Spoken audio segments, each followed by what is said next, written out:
Hai Sobat Sehat semuanya, saya Dr. Tirta Wijaya. Di channel ini kita akan membahas berbagai masalah seputar kesehatan dan pada kesempatan kali ini kita akan membahas mengenai deg-degan atau jantung berdebar-debar. Oke, secara normal jantung kita itu selalu berdebar, selalu berdetak, berdenyut untuk memompa darah dari jantung ke seluruh tubuh. Ya, jadi kalau dibilang dok kenapa jantung saya berdebar-debar, ya emang normalnya begitu gitu ya. Mungkin tapi saya persepsinya gini, mungkin yang dimaksudkan itu berdebarnya lebih keras, lebih cepat, lebih kencang dibandingkan dengan keadaan normal gitu ya. Itu kita sebutnya sih palpitasi ya. Nah, kalau ditanya kenapa sampai deg-degan berdebar-debarnya lebih dari normal seperti itu, nggak bisa dijawab begitu aja karena sebabnya tuh sangat banyak gitu ya, macam-macam. Dan kalau dibahas itu, kalau mau dibahas rinci itu wah bisa melebar ke sono kemari. Jadi saya nggak jawab pertanyaan semacam itu di ketik karena saya ada carpal tunnel syndrome.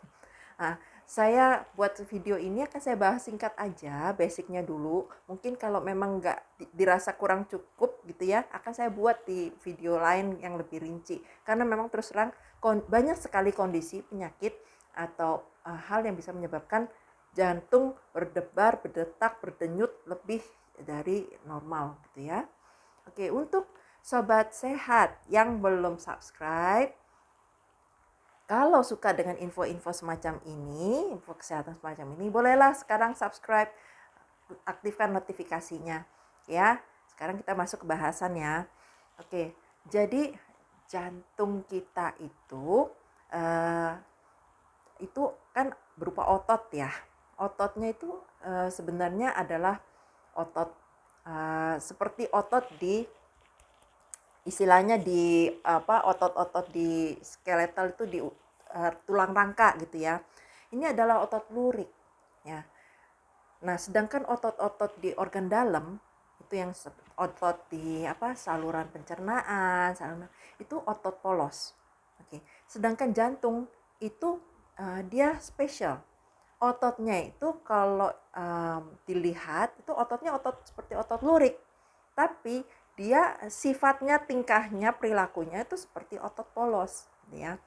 Nah, ini kenapa beda? Karena otot polos sama otot lurik itu dikendalikan oleh sistem persarafan yang berbeda. Jadi kalau untuk otot polos atau apa, otot-otot rangka ya, yang di kaki, di muka, di tangan, itu di tubuh, di rangka gitu ya, itu adalah otot-otot yang somatik. Dia itu berada di bawah kendali alam sadar kita. Kita menggerakkan tangan itu dari otak ngirim perintah ke tangan, tangan bergerak, tangan uncep-uncep gini. Apa sih? Kaki jalan. Itu adalah somatik, itu adalah perintah sadar dari otak ya. Sedangkan otot polos itu bekerja dengan sendirinya tanpa perintah sadar dari otak. Kita kan nggak pernah ya memerintahkan jantung apa, jangan jantung dulu, paru napas ya, enggak. Waktu kita makan apa, lambung, usus, kamu begini ya begitu, itu di bawah sadar semua kerjanya, mereka udah tahu kerjanya seperti apa gitu loh. Otot kemih apa kayak gitu.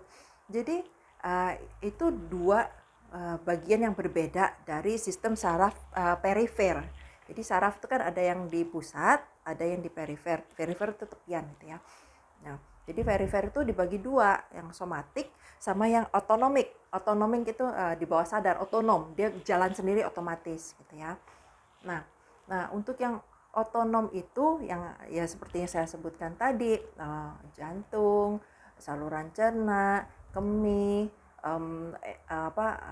pelepasan hormon-hormon gitu ya, kelenjar keringat, jaringan otot lemak, bukan otot lemak, jaringan lemak kayak gitu-gitu.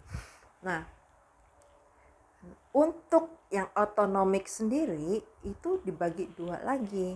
Ada yang simpatik, ada yang parasimpatik.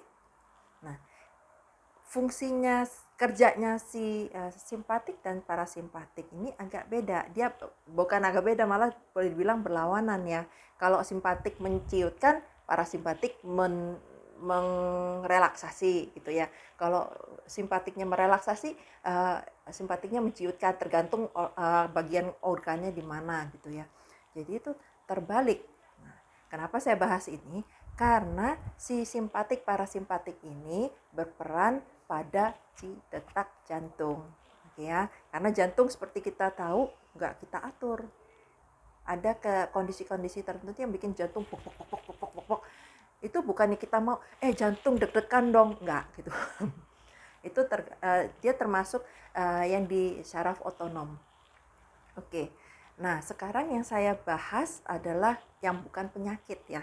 Jadi kenapa jantung deg-degan itu tapi yang bukan penyakit. Ada kondisi normal yang menyebabkan pok pok pok pok pok pok pok pok pok. Nah, misalnya kalau kita ketemu gebetan, misalnya kalau kita ketemu orang yang ngerampas gebetan, ketemu sama orang yang dulu minjemin kita duit tapi kitanya lagi nggak punya duit, atau terbalik nih, ketemu sama orang yang ngutang sama kita tagih nggak dibayar-bayar gitu ya.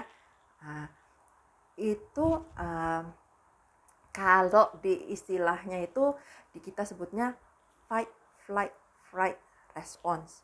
Ini di luar kesadaran kita, udah terjadi seperti itu secara sendirinya. Kenapa? Karena tubuh kita ini dikondisikan sedemikian rupa untuk mempertahankan keselamatan, untuk mempertahankan kelangsungan hidup. Jadi begitu menghadapi sesuatu hal yang menakutkan, menyebalkan, mengancam, tubuh itu akan mempersiapkan diri untuk menghadapi hal-hal tersebut, ya. Itu memang udah dari zaman dahulu kala gitu. Memang dari zaman kuda gigit besi. Jadi waktu kita nih manusia primitif ya, berburu terus lihat macan deg deg deg deg deg gitu ya.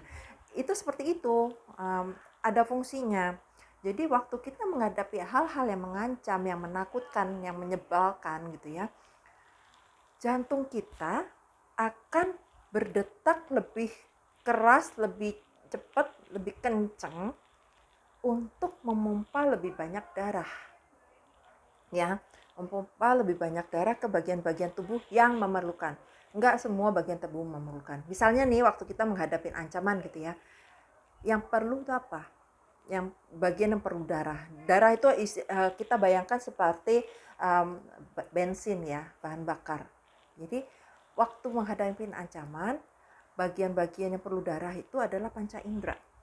Kita mata jadi lebih banyak dapat darah, dapat bensin gitu ya, karena butuh lebih banyak tenaga. Nah, pada saat kita menghadapi ancaman itu, kita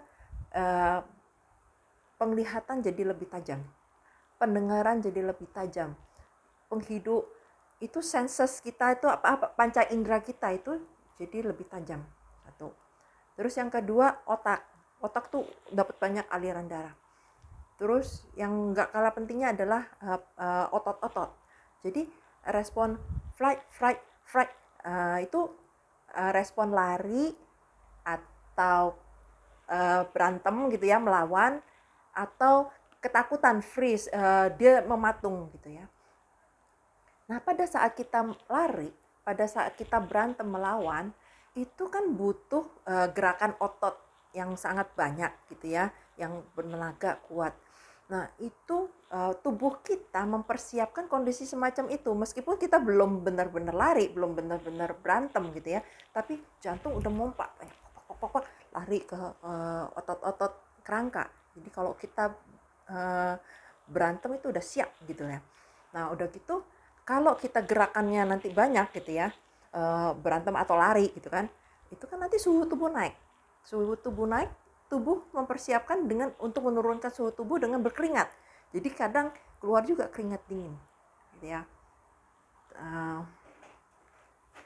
Jadi Itu kalau yang untuk menaikkannya gitu ya. Jadi pembuluh darah melebar gitu ya. Makanya kalau orang lagi ketakutan atau lagi marah gitu ya, bukan ketakutan lagi marah gitu, mukanya kadang merah gitu ya. Karena pembuluh darahnya melebar gitu yang di situ. Tapi sebaliknya pembuluh darah yang di saluran kencing, di saluran pencernaan, saluran reproduksi itu justru konstriksi dia karena organ-organ itu dianggap kurang berfungsi pada keadaan situasi yang mengancam. Kan nggak mungkin dong kita lagi perang, lagi berantem, mikirin ceweknya, mikirin pacarnya, atau mikirin mau makan apa gitu kan. Biasanya pada saat keadaan yang mengancam itu udah lapar, nggak inget lapar, nggak inget aus gitu loh. Karena kenapa? Fungsi-fungsi yang mengatur organ-organ tersebut memang istilahnya ditutup sementara waktu. Jadi semua fokusnya itu lari ke organ-organ yang penting yang harus aktif bekerja pada saat keadaan mengancam. Ya, itu sebabnya kita deg-degan. Kadang suara nafas terdengar memburu, suara jantung kita tak tak tak tak, karena panca indera kita juga memang semakin lebih tajam gitu ya, keringat dingin. Oke. Nah, masalahnya tubuh kita itu nggak bisa membedakan antara ancaman yang fisik sama ancaman emosional. Ya. Jadi persiapan itu adalah persiapan fisik.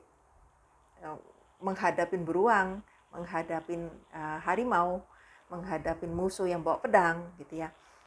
Tapi kan kalau zaman sekarang jarang tuh ya ancaman-ancaman semacam itu. Paling ancaman yang sering fisik itu ya di jalan raya gitu. Kita ada kendaraan nyelonong gitu ya. Kalau dalam kehidupan sehari-hari jarang kan. Yang ada kan ngadepin musuh, bukan musuh yang bawa pedang ya. Musuh yang nyinyir, suka ngomongin, ngejudesin kita gitu ya. Atau tukang nagih utang gitu. Itu kan ancaman emosional sebenarnya. Nggak perlu kita lari atau nggak perlu kita jotos-jotosan gitu kan ya, cukup pakai mulut aja sebenarnya udah beres gitu. Cuma tubuh kita nggak bisa membedakan antara ancaman fisikal sama ancaman emosional, jadi responnya tetap sama. Bahkan kayak misalnya kita nonton film horor pun gitu ya, sama deg-degan juga, padahal itu bukan ancamannya sebenarnya kan, itu kan ancaman bohong-bohongan, ancaman yang dicari gitu, memang kita nyari takut. Atau orang yang ke amusement park itu ya, ke Dufan, naik ontang-anting apalah, deg-degan, keringet dingin, itu bukan ancaman yang benar, tapi tubuh kita tetap responnya seperti seolah-olah menghadapi ancaman gitu ya. Jadi sebenarnya dibilang itu bukan kelainan, itu memang respon normal gitu loh. Cuma kalau keseringan semacam itu nanti istilahnya aus gitu. sistem responnya kita itu jadi kena istilahnya dipakai yang nggak seharusnya, kena abuse gitu loh. Jadi nggak sehat juga kalau terlalu sering menghadapi peristiwa hal-hal yang semacam itu. Jadi kalau boleh ya dihindarin lah. Kalau ada orang yang nyebelin, istilahnya kalau orang sekarang bilangnya toksik kan ya, ya udah jangan dideketin gitu loh. Supaya kita nggak deg-degan, nggak itu responnya nggak kalau terlalu sering nggak bagus gitu istilahnya buat badan kita gitu ya. Jadi benar loh kalau ada orang bilang sering marah itu ngaruh ke kesehatan, iya gitu. Karena tubuh kita kalau dipaksa jantungnya bekerja pok, ya jadi cepet aus gitu. Jadi tua sebelum waktunya lah istilahnya gitu ya. Oke. Terus kenapa sih kok ada orang kalau yang menghadapi hal yang misalnya hal-hal yang sama nih, menghadapi hal X, orang ada yang responnya dia itu deg deg deg deg deg deg, merah semua, siap berantem. Tapi justru pada orang lain dia freeze, fright, nggak bisa ngapa-ngapain, mau ngomong mau teriak pun nggak bisa keluar, kayak seperti sensasi tercekik gitu ya, mau nafas pun tertahan gitu ya. Ini sebenarnya kerja dari refleks yang sama. Kita itu di luar sadar, tubuh kita cerut langsung begitu aja gitu ya. Cuma kenapa ada yang responnya A, ada yang responnya B, padahal menghadapi hal yang sama, itu dipengaruhi oleh kondisi masing-masing orang. orang misalnya nih, orang yang jago karate menghadapi musuh gitu ya, mungkin dia responnya akan fight. Kalau orang yang badannya kecil ngadepin musuh yang sama gitu ya, mungkin dia bukan fight, dia flight, lari, menghindar. Atau orang yang baru pertama kali menghadapi kondisi semacam ini, mungkin dia lebih uh, membeku gitu ya. Jadi itu tergantung dari masing-masing orang, masing-masing individu. Itu banyak sekali faktor yang mempengaruhi. Bisa dari pengalaman pribadi, bisa dari kondisi tubuh seperti yang saya bilang, atau bisa juga dari dulunya pernah baca apa, pernah nonton apa, itu banyak sekali faktor yang mempengaruhi. Tapi yang jelas responnya itu di luar sadar. Pada saat menghadapi peristiwa itu terjadi seperti itu aja. Bisa nggak sih nggak ada respon sama sekali? Bisa. Kalau memang contohnya pada bayi gitu ya, bayi yang belum bisa jalan, belum bisa, nggak ada respon, dia mau lihat macan juga aja gitulah. Nah, jadi itu dipengaruhi oleh banyak faktor. Dan kenapa seperti itu ya susah dijelasin karena faktornya masing-masing orang tuh beda-beda gitu loh ya. Jadi itu adalah sedikit penjelasan mengenai deg-degan yang bukan karena penyakit, tapi yang sesuatu hal yang normal, tapi nggak normal-normal juga. Jadi jangan sering-sering ngadepin kayak gitu gitu ya. Oke. Semoga apa yang saya sharing kali ini bermanfaat. Kalau masih, saya tahu lah ini belum semuanya karena ini memang bahasannya banyak sekali. Kita bahas di kesempatan berikutnya. Oke, salam sehat selalu.